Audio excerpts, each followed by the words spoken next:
이사야 41장은 하나님의 재판정이라고 했는데 재판정이라고 할 수도 있고 혹은 토론장이라고도 할 수 있습니다. 하나님께서 정인들 혹은 관련자들을 불러서 역사의 진행이 어떻게 이루어지는지, 누가 역사를 이끌어가는지 하는 것에 대해서 끝장 토론을 한번 해보자, 그렇게 말씀하시는 것처럼 보입니다. 우리가 법정에 가면은 사실을 심리하는 것이 있고, 그 사실을 심리한 내용을 토대로 법률적으로 적용하는 것이 있습니다. 이를테면 대법원에는 아마 법률심이라 그래서 사실에 대한 심판은 그냥 고등법원까지 마치고 대법원은 그 법률 적용이 잘 됐는가 하는 것만 살핀다고 합니다.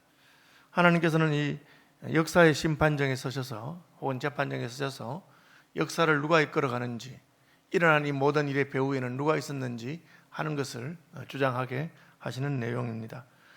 이 초대받은 사람들은 섬들아 내 앞에 잠잠하라, 민족들아 힘을 새롭게 하라 하니까 섬들과 민족들이 초대받았습니다. 물론 여기 섬은 그냥 문자 그대로 섬이 아니고 그 섬에 사는 사람들, 그리고 히브리어의 표현은 단순한 섬만이 아니고 해양 국가들, 해양 세력, 바다를 중심으로 나라를 일으키고 한 그런 세력들을 말한 것입니다. 민족들 하는 것도 민족 국가들이라고 할 수가 있습니다. 우리는 해양 세력이 세계를 제패한 역사를 알고 있습니다. 이를테면 영국이라든지 스페인이라든지 그런 사람들이 세계를 제패합니다. 그들은 나라가 크지 않음에도 불구하고 전 세계를 향행하는 것을 통해서 물류와 정보와 이런 것들을 가지고 있었기 때문에 그들은 큰 힘이 되었습니다. 민족 국가들도 있습니다. 몽골의 징기스칸이라든지 또 청나라라든지 만주족의 나라라든지 그런 민족들이 크게 일어나서 또 세계를 정복하기도 합니다. 어쨌든 하나님께서는 강대한 나라들을 일으킨 섬들, 해양 세력들과 그리고 민족들에 대해서 너희들이 한번 와서 이 재판정에서 혹은 이 공개 토론장에서 과연 누가 역사를 이끌어가는지, 일어난 이러한 모든 일의 배후에 누가 있는지 한번 토론해보자. 그래서 1절에 우리가 서로 재판자리에 가까이 나아가자, 그렇게 말하고 있습니다. 특별히 왜 재판정이라 했느냐면 재판정에서는 거짓을 말하면 크게 벌을 받기 때문에 십계명에도 거짓 증거하지 말라 하는 것이 재판정의 증언과 관련되어 있습니다. 그래서 선설하고 사실만을 말할 것을 말하기 때문에 재판정의 결론은 최종심인 것처럼, 확실한 증거가 있는 것처럼 그렇게 표현되기 때문입니다. 내용은 무엇입니까? 누가 동방에서 사람을 일깨워서 공의로 그를 불러 자기 발 앞에 이르게 하였느냐. 동방에서 사람을 부른다, 이게 무슨 말이냐? 우리말 성경은 직역을 해서 그 무슨 뜻인지 분명하지 않은데, 그러나 다른 번역 성경을 살펴보면 이 동방에서 부른 사람이 페르시아의 왕 고레스라고 되어 있습니다. 아예 현대인의 성경은 번역을 그렇게 하고 있습니다. 동방에서 바사왕 고레스를 일으킨 자가 누구냐, 그렇게 말하고 있습니다. 이 페르시아 왕 고레스는 아주 특별한 사람입니다. 페르시아 왕 고레스는 아수르 바벨론을 이어서 메데 파사 페르시아라고 하는 나라를 일으킨 왕입니다. 그는 어릴 때 부모에게서 버림받았습니다. 왜? 아버지를 죽인다고 하는 그런 신탁을 받았기 때문에. 그래서 죽이라고 했는데 신하가 죽이지 않고 살려두었는데 나중에 진짜 왕이 되어서 부친을 죽이고 왕이 되게 되는 그런 일이 있었습니다. 역사에서 이 고레스는 아주 특이한 사람입니다. 보통 나라를 세우면 어떻게 합니까? 자기 나라 주변에 사람들을 불러 모읍니다. 수도에.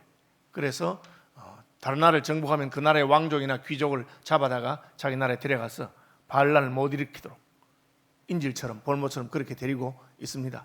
아수르와 바벨론도 그런 식으로 했습니다. 아수르는 북왕국 이스라엘을 멸망시키고 사마리아에 있는 많은 사람들을 데리고 아수르의 수도 니느웨로 데려갔습니다. 그리고 니느웨 사람들을 또 이스라엘에 보내서 혼혈 정책을 써서 다시는 그 나라가 세워지지 못하도록 그렇게 합니다. 바벨론이 예루살렘과 유다를 함락했을 때도 마찬가지입니다. 바벨론에서는 예루살렘의 왕족과 귀족들을 바벨론으로 데려갔습니다. 그 끌려갔던 사람들 중에 다니엘과 그의 친구들도 있고, 그리고 그 끌려갔던 사람들 중에 우리가 아는 에스더라든지 모르드게라든지 그런 사람들도 다 있는 것입니다. 그런데 페르시아의 왕인 고레스는 전혀 다른 정책을 씁니다. 그는 왕이 되자마자 고레스 왕 원년에 그는 자기가 정복한 나라의 백성들을 원래 나라로 돌려보냈습니다. 고국으로 돌아가라, 가서 다시 나라를 얼마든지 일으키고 자기 민족들이 몰아서 해라, 그렇게 했습니다. 유사한 것이 2차 세계대전이 끝난 다음에 민족 자결주의라 그래가지고 그동안 식민지로 있던 나라들은 자기 민족들이 우리나라가 독립된 나라를 할 것인지 아니면 식민지 통치한 나라에 그대로 있을 것인지 결정해라. 그렇게 해서 2차 세계대전이 끝나고 나서 많은 나라들이 독립하는 일이 일어났습니다. 인도의 파키스탄과 방글라데시와 인도와 그런 나라에 세워진 것도 다 그런 것이고, 아프리카에 그냥 지도에다가 그냥 줄을 끈 것처럼 그렇게 금을 긋고 나라들이 세워진 것도 그러한 일입니다. 근세에 와서는 혹 그런 일이 있었습니다. 자기 민족들이 자기가 살고 싶은데 살고, 민족들이 자기 나라를 세우든지 말든지 알아서 해라 그랬는데, 고대에 이 지금부터 거의 3000년 전에 페르시아의 왕 고레스가 이런 것을 세운 건 아주 특이합니다. 그런 결정을 했기 때문에 예루살렘이 다시 회복될 수 있었고, 그리고 유다 왕국이 다시 한번 세워질 수 있었습니다. 아주 독특한 결정이죠. 고레스는 그런 정책을 통해서 자기가 정복했던 나라들을 다시 회복시켜주면서 다만 조공을 바쳐라, 세금을 바쳐라, 그렇게 하면 너희 나라와 너희 민족을 살려주겠다, 그런 정책을 썼습니다. 아주 특이한 정책을 세운 사람입니다. 동방에서 그런 사람이 일어날 것에 대해서 하나님이 말하고 있습니다. 누가 이런 일을 할 수 있었겠느냐? 그 전에 그런 역사가 없었는데 누가 이런 왕을 세워서 유다와 이스라엘 나라가 다시 회복되게 할 수 있었겠느냐 하는 것입니다. 답은 정해져 있습니다. 내가 했다는 것입니다. 하나님께서. 하나님이 했다. 망했던 나라가 다시 힘도 없는데 다시 회복된 적이 있느냐? 여러분, 그런 역사가 잘 없습니다. 한번 나라가 망하면 끝이죠. 여러분, 청나라 아시죠? 청나라가 우리나라를 공격해서 우리나라의 선조왕이 그냥 무릎을 땅에 찍고 살려달라고, 그죠? 그렇게 9번씩 절하면서 그렇게 항복하고 그렇게 했습니다. 그게 삼전도의 비극 아닙니까? 그 청나라가 지금 어디 있습니까? 그 만주족이 한때 이를 가까웠던 만주족이 다 어디 있습니까? 없습니다. 한 망하고 나니까 다시 나라가 세워지지 않습니다. 수많은 나라와 민족들이 망했는데 다시 세워지는 것은 아주 드문 경우입니다. 이스라엘과 유다가 망했습니다. 유다가 망한 지는 70년이 지났습니다. 그런데 다시 회복이 됩니다. 왜? 하나님께서 그렇게 약속했기 때문에. 선지자 다니엘은 날마다 기도하는 사람이었는데 그는 성경책을 보다가 선지자 예레미야가 말씀하신 그 내용을 깨닫게 되었습니다. 70년이 지나면 예루살렘의 황무함이 그치리라. 그 예언의 말씀을 보고는 우리나라가 망했지만 하나님께서는 이 망한 나라를 다시 살려주신다고 약속하셨구나. 그래서 예루살렘을 향한 창문을 열고 날마다 기도했습니다. 하나님께서는 약속한 대로 70년이 되었을 때 고레스라고 하는 페르시아의 왕을 일으키고, 그 왕이 전에 없었던 이상한 정책을 써서 다시 돌아가거라, 너희 고국으로 돌아가서 나라를 세워라, 그렇게 하게 된 것입니다. 누가 동방에서 사람을 일깨워서 공의로 그를 불러 자기 발 앞에 이르게 하였느냐? 열국을 그의 앞에 넘겨주며 그가 왕들을 다스리게 하되 그들이 그의 칼에 티끌 같게 그들의 활에 불리는 초계 같게 하며. 아주 강한 왕이었습니다. 페르시아는 백수십 개의 나라들을 정복했던 겁니다. 역사상 강한 왕들이 있었죠. 몽고의 징기스칸이라든지 중국의 진시황이라든지 헬라의 알렉산더 대왕이라든지 그렇습니다. 그러나 고레스만한 왕이 없었다. 서양 사가들이 역대 가장 탁월한 통치자 누구냐? 고레스라고 많은 사람이 주장합니다. 그런데 그 고레스를 누가 일으켰느냐? 내가 일으켰다. 하나님이 그렇게 말합니다. 혹시 너희들 중에 너희가 그런 왕을 일으켰다고 생각되는 사람이 있으면 나와봐라. 한번 증거를 가지고 따져보자. 그렇게 말하는 겁니다. 그가 그들을 쫓아가서 그의 발로 가보지 못한 길을 안전히 지나는, 이것도 이제 번역이 여러 개가 있는데요. 현대어 성경 같은 경우에는 번역을 보면은 이렇게 되어 있습니다. 직접 먼 길을 다니면서 싸우지 않고서도 적들을 멀리 쫓아내어 승리하는 그 왕을 누가 일으켰느냐? 정복하기 위해서 왕이 앞장서서 직접 가는 왕들이 많았습니다. 그러나 고레스는 그렇게 하지 않았는데도 불구하고 많은 나라들을, 바사의 백수십 개 나라들을 통치하는 그런 왕이 되었다고 말하고 있습니다. 4절, 이 일을 누가 행하였느냐? 누가 이루었느냐? 누가 처음부터 만대를 불러내었느냐? 답이 나옵니다. 나 여호와라. 처음에도 나요, 나중 있을 자에게도 내가 곧 그니라. 이사 선지자가 외치는 바는 뭡니까? 이제 법정에 가서 증거를 조사하고 역사를 살펴보고 도대체 이 일이 어떻게 이루어졌는지 살펴보아라. 여호와가 했다. 무엇을 했습니까? 왕들을 일으키고 나라를 망하게 하고 세우게 하는 것을 하나님이 하셨다는 것입니다. 41장에 말하는 바는 무엇입니까? 하나님이 역사의 주관자가 되신다. 하나님이 온 세계의 통치자가 되신다고 하는 것입니다. 그 하나님의 통치는 언제부터 시작됐습니까? 태초부터 시작해서 종말에까지 이른다는 것입니다. 하나님의 통치는 우주적이고 하나님의 통치는 영원하다.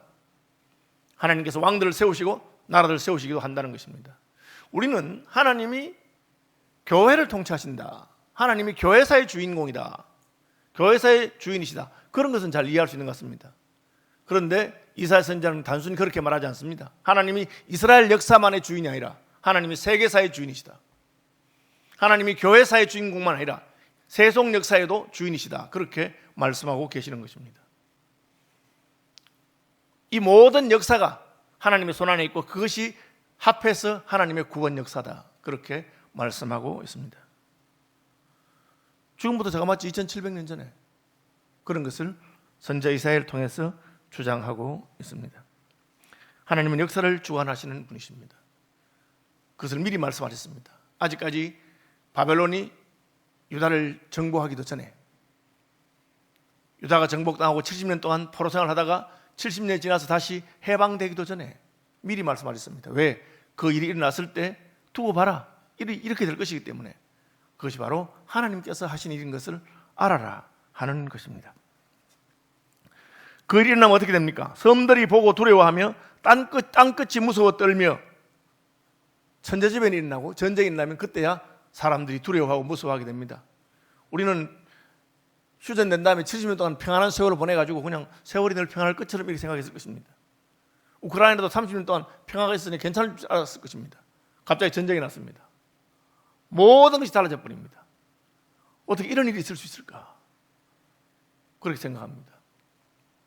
하나님께서 나라가 나라를 정복하게 하고 나라가 망하기도 하고 흥하기도 하는 그런 일을 세우셨습니다. 그걸 보고는 섬들이 보고 두려워하고 땅끝이 무서워 떤다. 어떻게 합니까? 무서워하면서 두 가지를 합니다. 6절, 각기 이웃을 도우며 그 형제에게 이르기를 너는 힘을 내라. 동맹을 찾는 것이죠.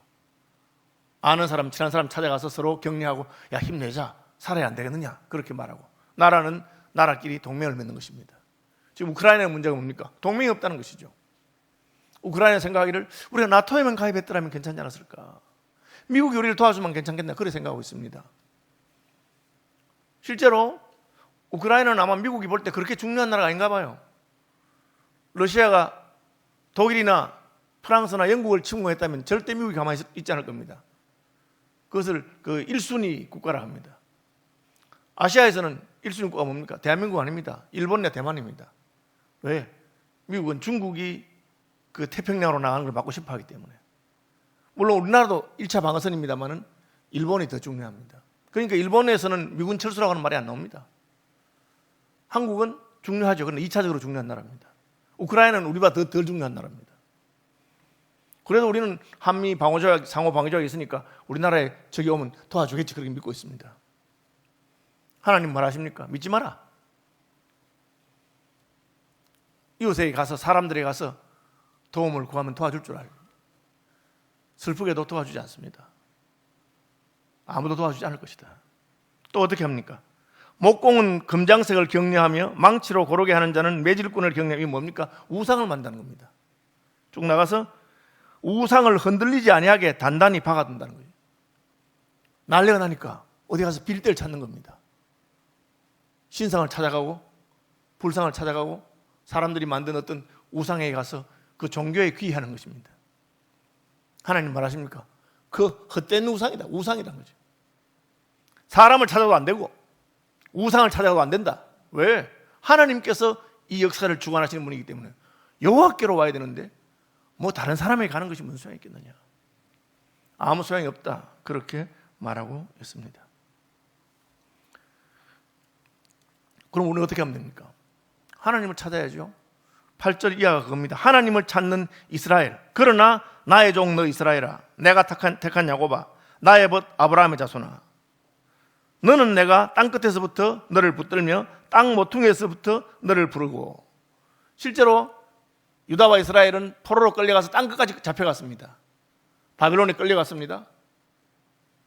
다시는 돌아오지 못할 줄 알았습니다. 그런데 하나님께서 약속한 70년이 지나자 그 땅끝에서부터 다시 불러오십니다. 페르시아라고 하는 작은 부족들의 모임이었는데 그것이 갑자기 나라로 커지더니만은 바벨론을 물리치고 강대한 나라가 되더니만 그 나라 왕 고레스가 고향으로 돌아가라, 그렇게 명령을 내리는 것입니다. 하나님께서는 자기 백성들에게는 하시겠다는 겁니다. 왜?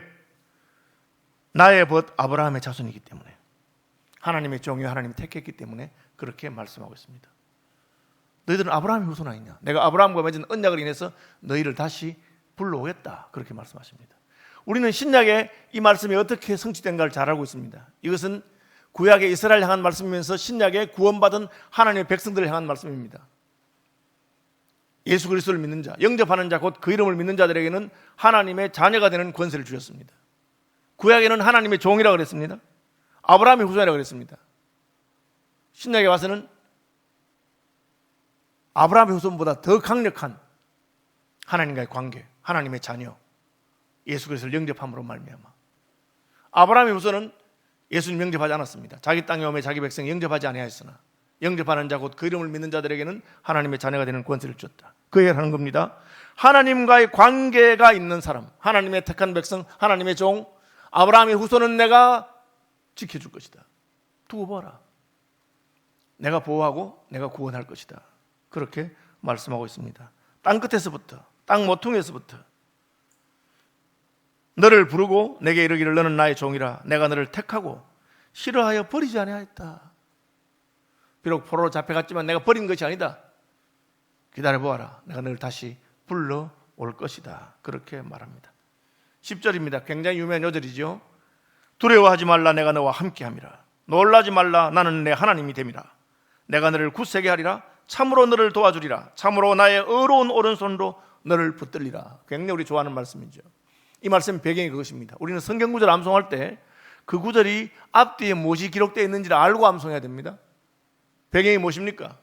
지금 나라는 풍전등화 위기와 같이 망하게 되어 있습니다. 실제로 망했습니다.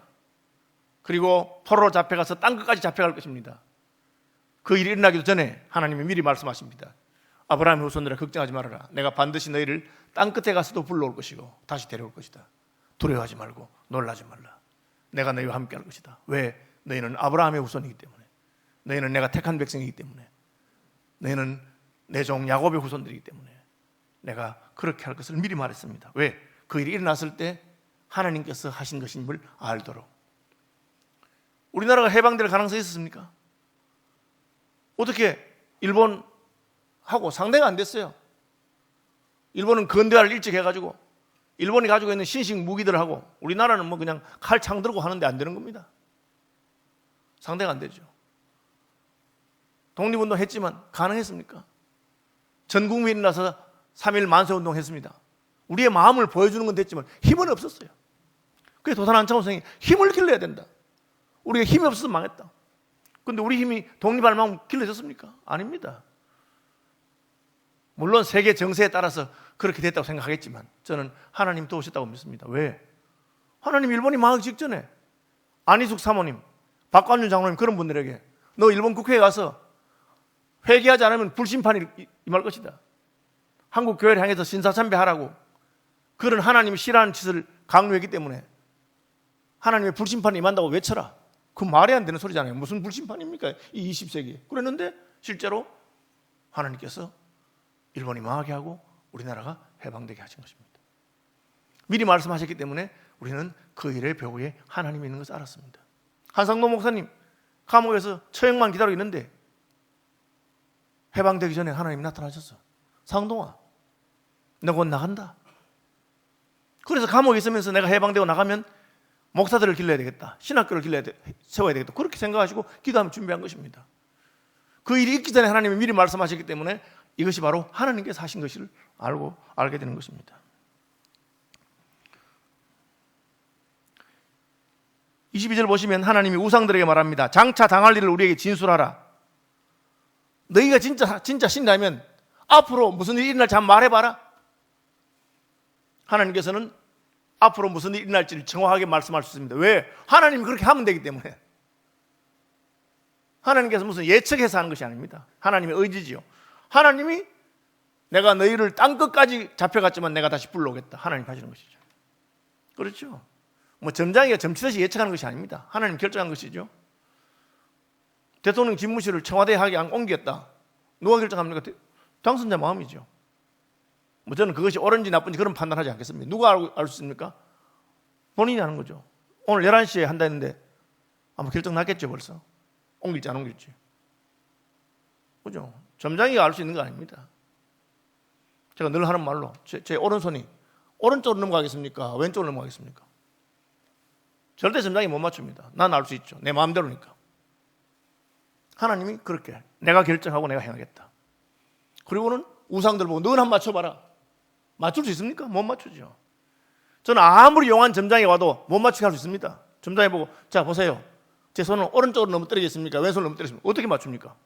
쥐가 오른쪽으로 하면 나는 왼쪽 할 거고 쥐가 왼쪽으로 하면 나 오른쪽 할 건데 못 맞추는 거죠. 내 마음대로 하는 건데. 그러니까 하나님이 우상들을 불러보고 한번 맞춰봐라. 너희들이 맞출 수 있느냐? 나는 할 수 있다. 왜? 하나님께서 역사를 주관하시는 분이기 때문에 하나님이 하신다고 하신 것입니다. 그러니까 두려워하지 말아라. 이 모든 일의 배후에 내가 있다. 내가 할 것이다. 사람 찾아다니지 말고 우상 같은 거 찾아다니지 말고 내 약속을 붙들고 기도해라. 그럼 내가 내 기도를 듣고 약속한 대로 할 것이다. 예루살렘이 다시 오순절 6월절 양떼와 같이 예루살렘의 사람들이 많아지도록 하겠다. 그렇게 말씀하신 것입니다. 내게 노하던 자들이 수치와 욕을 당할 것이요 그냥 괴롭히던 자들 하나님께서 다 망하게 할 것이라고 말합니다. 내가 찾아도 너와 싸우던 자들을 만나지 못할 것이요 뭐 이스라엘과 싸우던 자들이 어디 갔는지 다 꼬리를 말고 도망가고 흔적도 안 보이게 그렇게 하시겠다고 말씀합니다. 나 여호와 너희 하나님이 내 오른손을 붙들고 내게 이르기를 두려워하지 말라 내가 너를 도우리라 할 것입니다. 걱정하지 말고 나만 붙들어라. 내가 너를 도와주겠다. 그렇게 하십니다. 하나님께서는 다니엘에게 느부갓네살 왕이 꾼 꿈을 해석하도록 하셨습니다. 왜 그 꿈을 보여줍니까? 장래의 일을 미리 보여준 것입니다. 다니엘서는 구약의 계시록 같은 책입니다. 왕이 꿈을 꾸는데 그 꿈을 해석하라 하는데 아무도 해석하지 못해요. 왜? 왕이 꿈을 안 말해주니까. 임금님 꿈을 말해주십시오. 제가 해석하겠습니다. 해몽하는 사람들이 꿈을 해석하는 방식이 있어요. 뭐 꿈에 떨어지면 재수가 좋다, 돼지를 보면 재수가 좋다, 뭐 이렇게 하잖아요. 그죠? 뭐 돼지 떼를 만났다 하면 막 복권사라고 난리잖아요. 그렇죠? 근데 꿈도 안 꾸고 꿈도 가르쳐 주지 않고 해석하라니 어떻게 하겠어요? 그런데 다니엘은 해석합니다. 왜? 하나님은 사람의 마음과 머릿속에 있던 것까지 다 하시는 분이기 때문에. 왕이 꾼 꿈은 큰 신상입니다. 머리와 어깨는 금으로 되어 있습니다. 그것은 바로 지금 왕이 통치하는 바벨론 나라의 영광스러운 문화와 찬란한 역사를 말합니다. 그 가슴과 팔은 은로 되어 있습니다. 왕의 나라를 이어서 왕보다 못한 나라인데 왕의 나라를 이을 겁니다. 그것이 메대와 파사입니다. 방금 말한 페르시아의 고레스 왕입니다. 바벨론이 더 강한 나라였습니다. 페르시아는 작은 부족 국가로 시작됐습니다. 그런데 어느 순간에 커져서 바벨론을 삼켰습니다. 그것을 하나님 미리 보여주었습니다. 그리고 배와 넓적다리는 동으로 되어 있습니다. 고대에서는 동이 아주 단단한 쇠 중에 하나입니다. 그것은 헬라를 말합니다. 알렉산더 대왕의 헬라입니다. 그리고 종아리와 발은 철로 되어 있습니다. 로마 제국을 말하죠. 발과 발가락은 반은 철이고 반은 진흙입니다. 이는 여러 민족이 섞이고 문화가 섞이고 언어가 섞여서 혼합된 나라입니다. 그래서 그것을 유럽이라고 하는 사람들이 있습니다. 여러 문화와 나라가 섞여 있는 나라. 돌멩이 하나가 나와서 사람이 손도 대지 않았는데 그 신상을 치니까 다 무너집니다. 이 고대 역사를 미리 다 예언해 놓은 것입니다. 여러분, 이 구약에 있는 거예요. 이사야서에. 이사야서가 주전 700년에 기록되지 않았다고 주장하는 사람이 있습니다. 그런데 주전 700년 사본은 없어도 주전 200년 사본이 나왔어요. 이사야서 66장의 통으로 한글로 되어 있는 사회 사본이죠. 그때는 아직까지 로마가 세워지기도 전입니다. 헬라가 있을 때인데 그 꿈에 대한 이야기는 로마 제국까지 다 미리 말하고 있습니다. 실제로 사실은 바벨론 제국이 아직 유다와 예루살렘을 정복하기 전에도 하나님께서 이사야를 통해서 미리 말했습니다. 내가 동방에서 한 왕을 일으킬 것이다. 44장에 가면 나오죠. 고레스라고. 그리고 다른 번역들은 번역을 쉽게 하기 위해서 이미 고레스 왕이라고 의역한 것도 있습니다. 왜 그렇습니까? 하나님과의 관계 때문에, 아브라함과의 관계 때문에 이렇게 합니다. 이스라엘이 멋있어서 잘나서 아닙니다. 14절 보십시오. 버러지 같은 너희하고 봐. 버러지야, 버러지. 벌레죠, 벌레. 벌레 보면 어떻게 합니까? 밟아 죽이죠. 징그럽잖아요. 보기 싫어하고 안 좋아하잖아요. 아무 좋아하는 사람이 없습니다. 뭐 벌레 중에도 상당히 영양가가 많고 단백질이 풍부한 것이 있습니다. 군뱅이라고 여러분 아십니까? 그래도 뭐 그거 드시는 분이 있는지 모르지만 별로 좋아하진 않죠. 예. 군뱅이 정도면 더 괜찮지만 그거 말고 화장실에서 서식하는 그거는 더 싫죠. 벌레입니다. 벌레. 뭘 말합니까? 너희가 예쁘거나 잘나거나 가치가 있어서가 아니라 하나님이 그렇게 하셨다는 것이죠. 굉장한 위로가 되는 말씀입니다. 무슨 뜻입니까? 우리도 벌레 같은 자라도, 버러지 같은 자라도 하나님께서 사랑하시고 구원하시고 그 약속을 지키신다는 것이죠.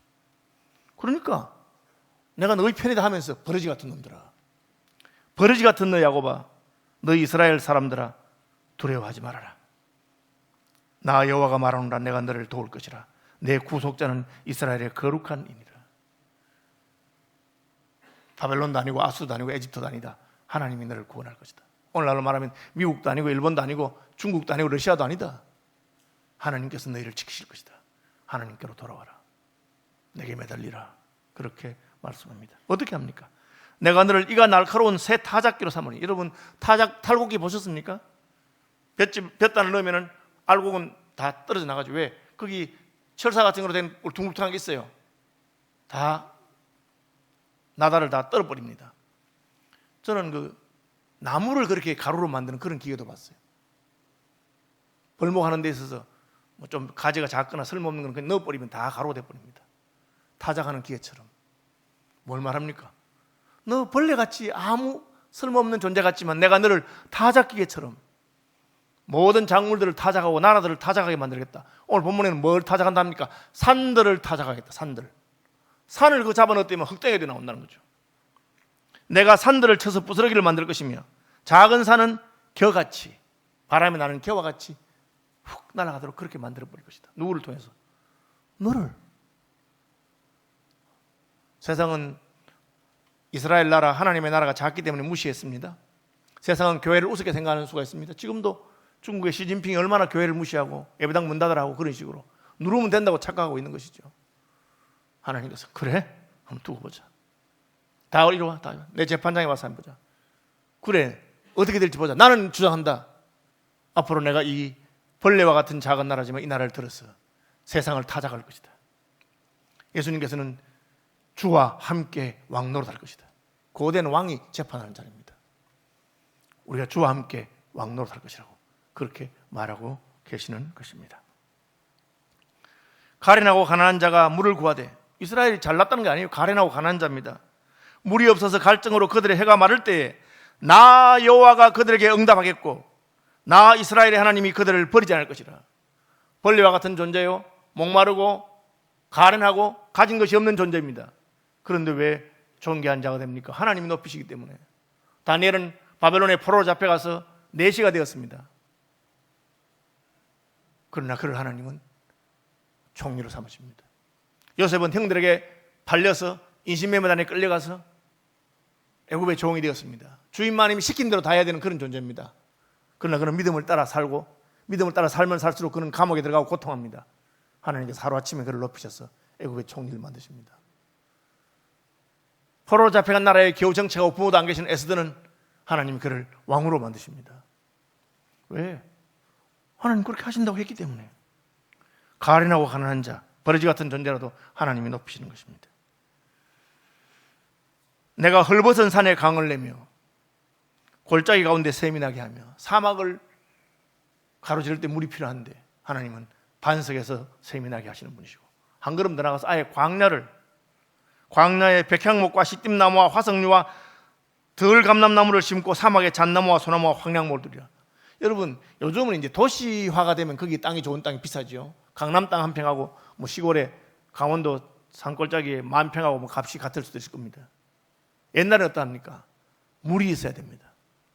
작물이 자라고 나무가 자라고 농사 지을 수 있는 땅이 좋은 땅입니다. 물론 오늘날은 과학이 많이 발달해서 캘리포니아 사막이 옥토가 됩니다. 왜? 콜로라도 강을 막아서, 그랜드 캐니언 막아가지고 거기 댐을 만들고 그 물을 다 보내기 때문에. 그 비가 안 오는 캘리포니아에 어떻게 오렌지 농사, 포도농사 잘 됩니까? 나무 하나마다 수도가 다 들어가 있어요. 그런데 하나님께서 그것을 하시겠다. 광야를 백합화와 같이 피어나게 할 것이고 거기에 아름다운 나무가 자라고 백향목은 큰 나무입니다. 자라게 할 것이라고 하십니다. 무리가 보고 여호와의 손이 지으신 바요 이스라엘의 거룩한 이가 이것을 창조하신 바인 줄 알 것이다. 하나님이 하신 것을 알게 될 것이다. 그러면서 한번 해봐라. 그리고 하신 말씀입니까? 너도 해봐라. 나 여호와가 말하노라. 너희 우상들은 소송하라. 너희는 확실한 증거를 보이라. 장차 당할 일을 우리에게 진술하라. 너도 할 수 있으면 그럼 너 앞으로 어떻게 될지 말해봐라. 어떻게 알아가겠어요? 하나님 하시는 건데. 오른쪽으로 하면 왼쪽으로 해버리고 왼쪽 하면 오른쪽으로 하는데 어떻게 우상에 맞출 수 있습니까? 못 맞추는 겁니다. 하나님은 할 수 있죠. 하나님이 역사를 주관하시는 분이기 때문에 그렇습니다. 25절 내가 한 사람을 일으켜 북방에서 오게 하며 내 이름을 부르는 자를 해돋는 곳에서부터 오게 하였나니 25절도 굉장히 중요한 구절인데 많은 이단들이 해돋는 곳이니까 조선이고 대한민국이니까 대한민국에서 뭐 구주가 온다. 고레스에 대한 말입니다. 이게. 그리고 복수적인 실천은 성취는 우리 구주 예수 그리스도를 말하는 것입니다. 이게 무슨 문선명이고 이게 무슨 이만이겠습니까? 이게 무슨 정명석입니까? 성경 구절 하나 딱 따가지고 자기 멋대로 해돋는 곳에 오니까 해돋는 곳은 대한민국에서 난 자기가 메시아인 것처럼 그런 식으로 거짓말하는 사람들이 있습니다. 이사야에게 너희가 다 잡혀가도 내가 동방에서 페르시아 동북방이죠. 북방에서 고레스를 일으켜서 너희를 살려준다. 그리고 우리는 그렇게 하셨던 분이 한 민족 작은 민족 이스라엘을 그렇게 하셨던 분이 하나님의 나라 하나님의 백성을 메시아 예수를 보내서 새로운 민족을 일으키시고 그들로 하나님과 함께 통치하는 하나님의 영광을 보게 하실 것을 신약에 가면 다 말씀하시기 때문에 우리가 알고 있는 것입니다. 하나님께서는 그 재판장에서 누구든지 나와서 나하고 한번 따져보자. 말해봐라. 장래일을 말할 자가 있느냐? 이런 일이 일어날 것이라고 내가 예언하는데 그렇게 될 줄 아는 사람들이 있었느냐? 우상들아 나와서 말해봐라. 그렇게 말합니다. 하나님께서 하실 것입니다. 여러분, 우리는 세계 정세를 따라서 미국하고 친해야 되느냐, 일본하고 친해야 되느냐, 중국하고 가까워야 되느냐, 러시아하고 가까워야 되느냐, 여러 가지 견해가 다 있습니다. 예수 믿는 사람들은 우리는 오직 주만 바라봅니다. 주님 우리를 도우시고 우리를 건지시옵소서. 그런 고백으로 두려워하지 말고 놀라지 말고 하나님 붙드는 분들 되시기를 주님의 이름으로 축복합니다.